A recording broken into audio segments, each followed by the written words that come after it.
Hey there writers, I'm wanting to share with you today about how I use writing challenges and how they've actually helped me to be able to publish 8 books in the last 2 years. Writing challenges are obviously a very pertinent topic at this time of year because today is the 1st of November, so it is the start of National Novel Writing Month. So my video last week was all about what I am going to be doing for NaNoWriMo because there has been a lot of controversy about the NaNoWriMo organization and website, and what I'm going to be doing is actually still doing the challenge. I'm going to be writing the first complete draft of a new story over the next 30 days, but I'm not going to be inputting my word counts and things into the Nano website. I'm not actually going to be using NaNoWriMo, the organization, at all. But why am I continuing to do a challenge despite the fact that I am not going to be doing it through the organization? Well, there are loads of reasons why, and it's because writing challenges in all their many glorious forms can be incredibly useful. So obviously NaNoWriMo is not the only writing challenge out there by any means. It just happens to be the one that I am most familiar with. I've done it for the last couple of years. I've also done Camp Nanos, which are the kind of smaller challenges which take place twice a year in April and July. And I actually wrote a book about how to win NaNoWriMo. I was amazed, honestly, by how well doing a writing challenge worked for me. I'm not somebody who's ever attempted anything like that before. I stay in my own lane, I work at my own pace, but I kind of got caught up a couple of years ago in all the excitement about Nano, and I remember that I'd felt very left out the year before. So I thought, why don't I give it a go? And it was just wonderful. Yes, it's a completely crazy month. I do not have high word counts usually. I'm not a 10,000 word a day girl by any means. 1,000 words a day I am quite happy with. Obviously, though, that's not going to cut it for NaNoWriMo, where you're looking at wanting to put in at least 2,000, 2,500 words a day to make sure that, you can give yourself a little bit of slack on days when you maybe can't write as much. But although I was really pushing myself like I wasn't used to, there were lots and lots of benefits to it.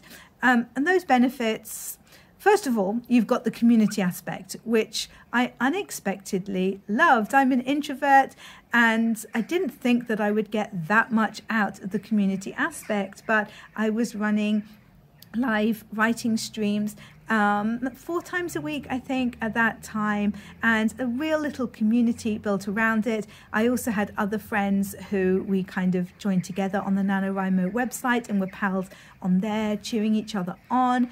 And it's just really, really nice to be able to be doing a challenge with other people, to be able to have a whinge if you need to celebrate each other's achievements. Basically, you're in there together. You can give each other feedback as well if you like, but it's a good bonding experience. Challenges also work really well if you're lazy, which I am inherently very, very lazy. I'm not very good at giving myself a real kick up the bum when I need to, unless I've got a proper deadline. So if I have a deadline to get edits back to my editor, for example, I will get them back by that deadline. If I'm not given a deadline, then it's nowhere near as good. There's no way that I would be able to keep up the amount of writing that's necessary for NaNoWriMo, for example. But for that month, although it was a little bit nuts, I am able to. And there's a huge sense of achievement that you get from taking part in these challenges and hopefully succeeding in them. It makes you feel really, really good about yourself to have a goal and to be hitting that goal. It's really, really great to push ourselves out of our comfort zones a little bit sometimes. I'm very happy pottering along doing 1,000 words a day, but the sense of achievement that I got from just working so intensively for those 30 days, it was really, really amazing. And also what I found is that it was actually a better draft in a lot of ways because I'd written it in such a short space of time. I was completely in it. I knew those characters so well. I knew the setting, I knew the plot. I was just completely immersed. Whereas if you're only working for maybe an hour or something a day, or less if you just don't have time to put that in, and you're moving it along, but by the time you get to 50,000 words, it's been so long since you wrote the beginning of the book that it's maybe not going to have such a great sense of continuity. So I really think that it worked very well for the drafts from that point of view. You can also be taking yourself out of your comfort zone in terms of there are different challenges where you could be writing set things which are maybe not in the genre that you would write, or maybe it's to do with writing a piece of short fiction every day for a month or something like that, and that's not something you usually do. Obviously, that's just a really great way to get our creativity flowing, to try out different things that we like as well, because sometimes, I know I'm definitely guilty of this, we can get a little bit stuck in what we're used to writing and what we like writing. So it's great to step out of that. That's something that I found that I do now that I teach creative writing more, because I'm doing exercises with my class. They have very different interests in what they want to read and what they want to write than I do. So it's really great to kind of mix it up and try some new things.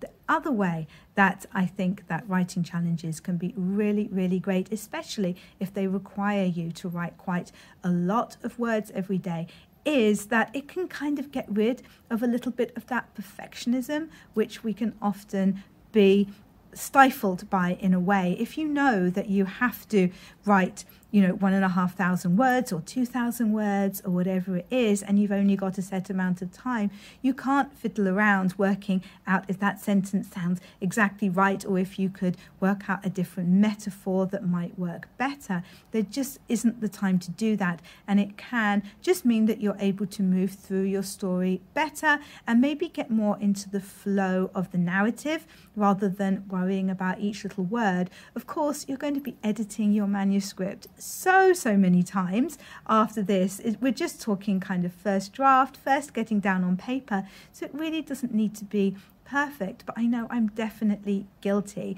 of wanting my first draft to be as good as possible and fussing over little things which can probably be left until later on in the process. I'd love to know if you are going to be taking part in NaNoWriMo or any of the other challenges which are popping up all over the place. I'm so excited to see that happen and to see something good coming out of what was a little bit of a mess that Nano left us with. I think that's a really positive thing that's happened.